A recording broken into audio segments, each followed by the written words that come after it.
Godavarikhani press club bye దస్తగిరికి మంగళవారం BMS నాయకులు రౌతు రమేష్ 3,000 రూపాయల ఆర్థిక సహాయాన్ని అందజేశారు. గోదావరిఖని ప్రెస్ క్లబ్ బాయ్గా పనిచేస్తున్న దస్తగిరి గత కొన్ని సంవత్సరాలుగా 2 కిడ్నీలు చెడిపోవడంతో డయాలసిస్ పైనే జీవిస్తున్నారు. దస్తగిరి ఆర్థిక పరిస్థితులు తెలిసిన దయార్థ హృదయులు సహాయం చేయడానికి ముందుకొస్తున్నారు.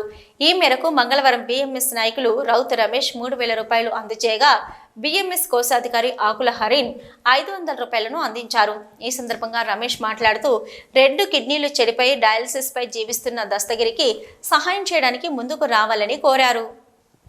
గోదావరిఖని ప్రెస్ క్లబ్లో పనిచేస్తున్నటువంటి దస్తగిరి గారికి అతని యొక్క ఆరోగ్య రీత్యా అతనికి చాలా ప్రాబ్లమ్స్ ఉన్నాయి కాబట్టి నాకు కొంచెం అతనికి సాయం చేయాలనిపించి అతనికి ఈరోజు 2,000 రూపాయలు, ఇంతకుముందు 1,000 రూపాయలు ఇవ్వడం జరిగింది.